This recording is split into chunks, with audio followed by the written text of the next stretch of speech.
Defence forces, ये भी article 53 में किसको, राष्ट्रपति साहब को। समझते हो ना, कॉमन सी बात है। तीनों सेना, आपका थल सेना हो चाहे वायु सेना हो चाहे नौसेना हो, इन सब के तो अपने प्रमुख होते ही हैं। थल सेना प्रमुख हो गए, नौसेना प्रमुख हो गए या वायु सेना प्रमुख हो गए, उनके लिए उनसे भी आपका जो सर्वोच्च कमांडर बनाया गया है वो किसको, प्रथम नागरिक को बनाया गया है, हमारे राष्ट्रपति साहब को बनाया गया है। ओके, फिर बात आती है आर्टिकल 54। आर्टिकल 54 क्या कहता है? आर्टिकल 54 ये कहता है राष्ट्रपति का निर्वाचन, राष्ट्रपति का निर्वाचन।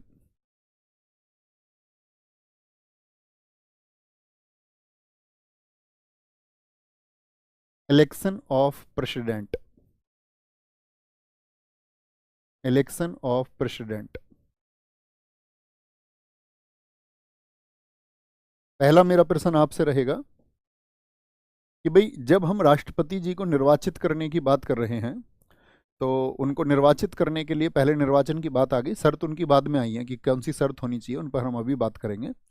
तो निर्वाचन की जब बात आती है तो मुझे ये बताइए, क्या आप राष्ट्रपति जी के पद के लिए अपना आवेदन कर सकते हैं, नामांकन कर सकते हैं आप, हाँ या ना?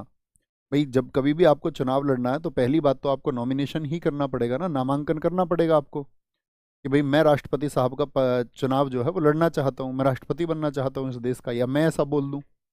तो क्या हम लड़ सकते हैं, हाँ या ना? सब लोगों ने बोला नो नो नो नो। ऐसा क्यों?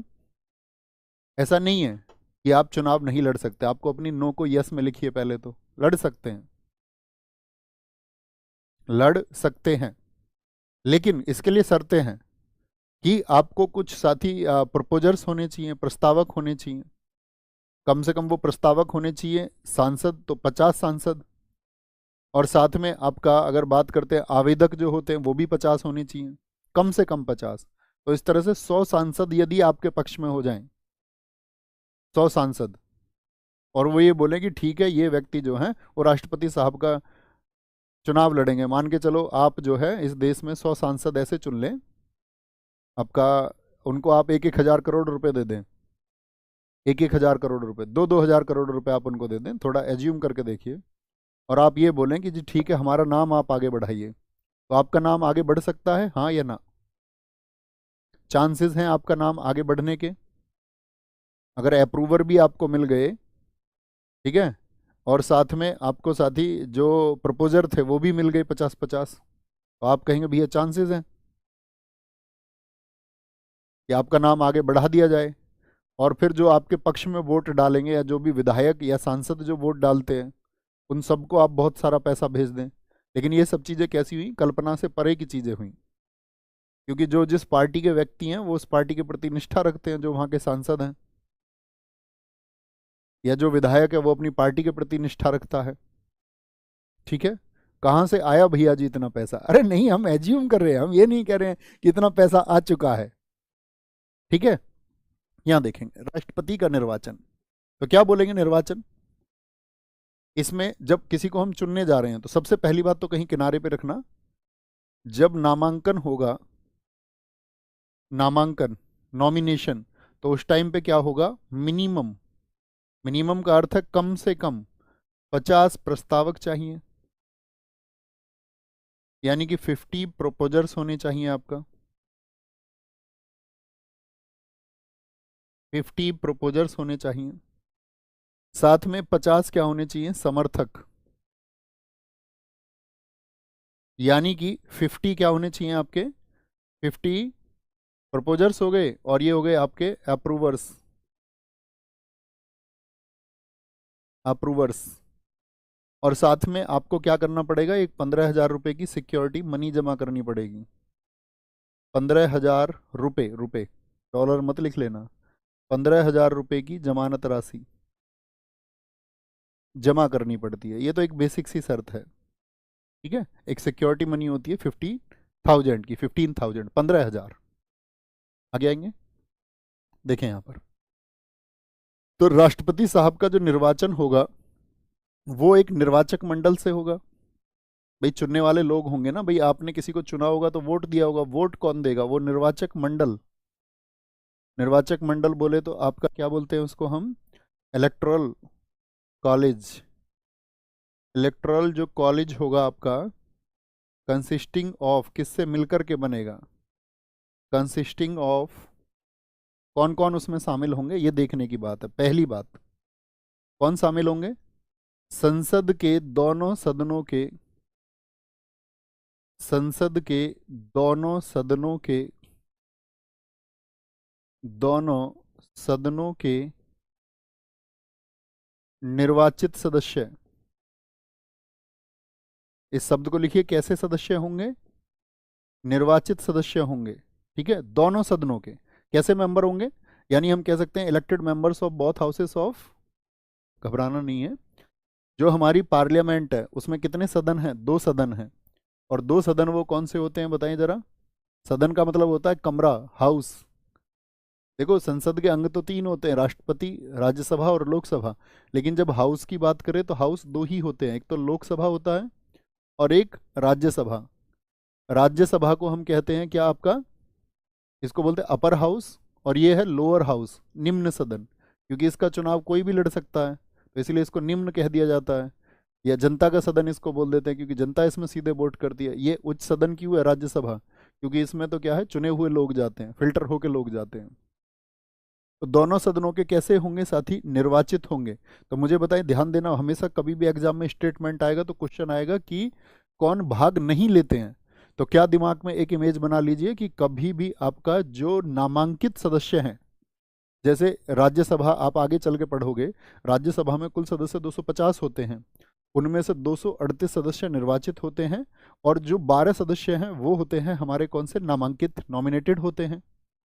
तो क्या जो 12 मेंबर्स हैं वो भाग ले सकते हैं, ऐसा क्यों भैया, उनको क्यों नहीं भाग लेने दिया गया, सिर्फ यही बात क्यों रखी है कि निर्वाचित ही भाग लेंगे। तो याद रटने की भी आवश्यकता नहीं है, याद रखिए जो 12 सदस्य राज्यसभा में जाते हैं उनको जो नॉमिनेट करता है, उनका जो नामांकन होता है, वो राष्ट्रपति साहब ही तो बताते हैं कि कला आदि, विज्ञान आदि के क्षेत्र में जो व्यक्ति कौन है, तरक्की कर चुके हैं या खुद को सिद्ध कर चुके हैं। तो राष्ट्रपति साहब उनको अगर भेजेंगे, ये तो ठीक है, कोई दिक्कत नहीं, राष्ट्रपति साहब ने उनको भेज दिया। राष्ट्रपति साहब हमारे यहाँ पर दोबारा चुनाव लड़ सकते हैं या नहीं, हाँ या ना। आप कहेंगे भैया अभी आपने बताया था री इलेक्शन, दोबारा भी चुनाव लड़ सकते हैं राष्ट्रपति।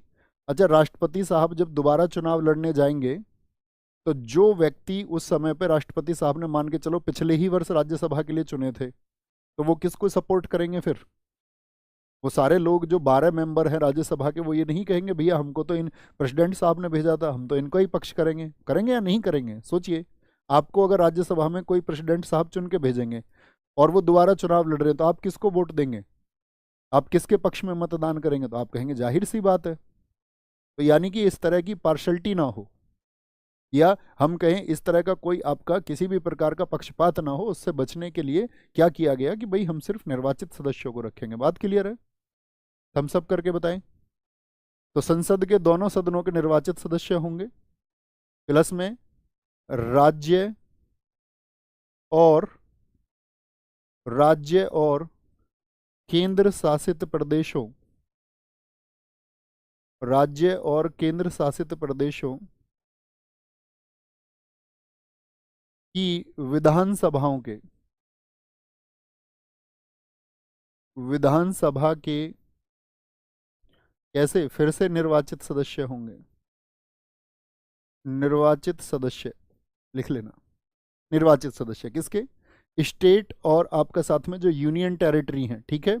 यानी कि हम कह सकते हैं elected members of and UTs. देखो यहां पर बात समझे, अब क्या ये मुझे बताओ सभी राज्यों में विधानसभा होती है, हाँ या ना, आप क्या समझते हैं। जैसे आप अपने जिस भी स्टेट से होंगे, आप जरा सोचिए वहां पर विधानसभा चुनाव होते हैं कि नहीं होते हैं। आप कहेंगे भैया हाँ वहां पर विधानसभा है, सब भारत की सभी राज्यों में विधानसभा है। विधान परिषद जरूरी नहीं है कि सभी राज्यों में हो, यानी कि जो विधानमंडल का निम्न सदन है, निम्न सदन को हम बोलते हैं आपका विधानसभा, उच्च सदन को हम बोलते हैं विधान परिषद। विधान परिषद सभी में हो ये जरूरी नहीं है, क्योंकि विधान परिषद कितने में है हमारा, सिर्फ 6 स्टेट में है। आपका उत्तर प्रदेश में है, बिहार में है, महाराष्ट्र में, कर्नाटक में, आंध्र प्रदेश में, तेलंगाना में, सिर्फ 6 स्टेट्स में है। लेकिन विधानसभा सभी जगह है। तो उन सभी विधानसभाओं में जो भी सदस्य क्या हुए हैं, इलेक्टेड हुए हैं। दूसरी बात, यूटी, यूटी बोलते यूनियन टेरिटरी को, केंद्र शासित प्रदेश।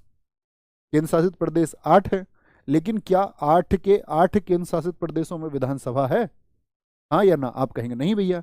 तो मुझे बताइए जरा, कितने केंद्र शासित प्रदेश ऐसे हैं जिनमें आपका विधानसभा है? यानी कि आपका, अगर हम बात करें लेजिस्लेटिव असेंबली आपका कितने यूटीज में है, विधानसभा कितने में? आंसर आई पहले फटाफट से, तो पता चलेगा आप सब लोग कितना अच्छा जानते हैं। कुछ 2 कह रहे हैं, कुछ 3 कह रहे हैं। तो क्या बोलेंगे भैया, यहाँ पर लिख लेना कौन कौन से हैं। आपका दिल्ली है, दिल्ली, यूटी की बात कर रहे हैं, दिल्ली। पुडुचेरी में विधानसभा है। दिल्ली में तो अभी चुनाव भी होने वाले हैं, आपको पता होगा। दिल्ली चुनाव के बारे में जानते होगे ना, कांग्रेस ने कन्हैया कुमार को अपना चीफ बना दिया, वहाँ पे सीएम फेस बना दिया है। आजकल तो बड़ा चर्चा में होगा आपका, अवध ओझा पार्टी ज्वाइन कर चुके हैं, आम आदमी पार्टी। केजरीवाल जी प्रयास कर रहे हैं, बीजेपी प्रयास कर रही है वहाँ पर दिल्ली के लिए।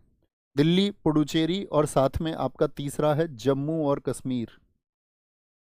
जम्मू और कश्मीर, देखो जम्मू और कश्मीर पहले क्या होता था बताएं?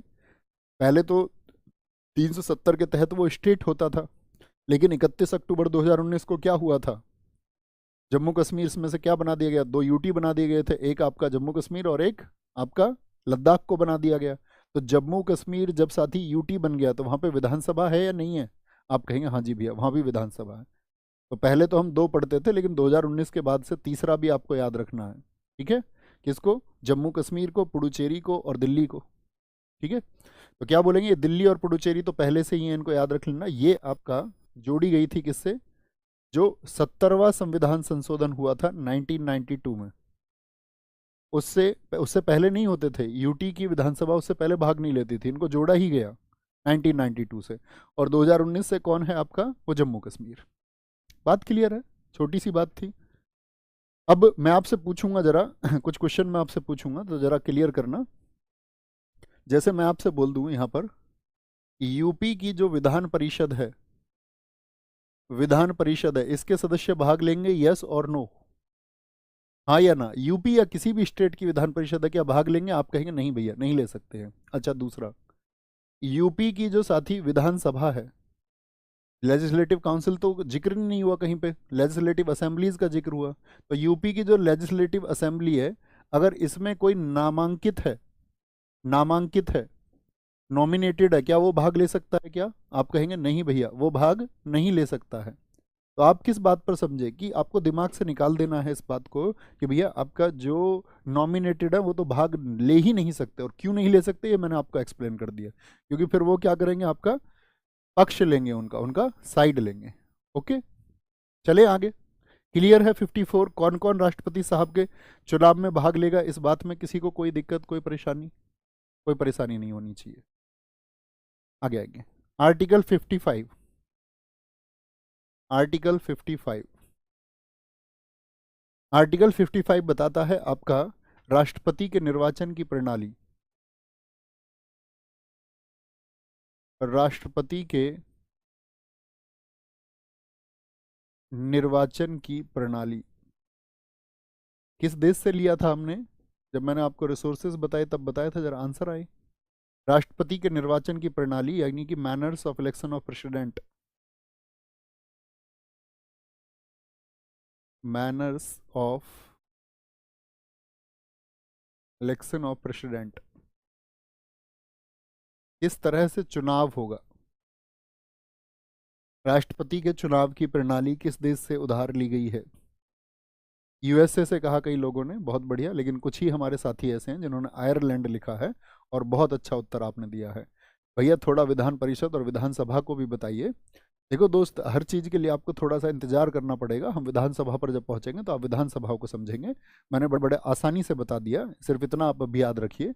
जो केंद्र है, जो केंद्र है, केंद्र में क्या होता है आपका, लोकसभा और राज्यसभा होती है, ठीक है? तो लोकसभा क्या है आपका? तो जो लोकसभा है, जिसको हम आपका हाउस ऑफ पीपल बोलते हैं, जनता का सदन बोलते हैं, ये क्या है? निम्न सदन है। और राज्यसभा क्या है? ये आपका अपर हाउस है, यानी कि उच्च सदन है। उसी तरह आपका जो स्टेट है, राज्य में, राज्य में समझना लोकसभा की जैसी विधानसभा है,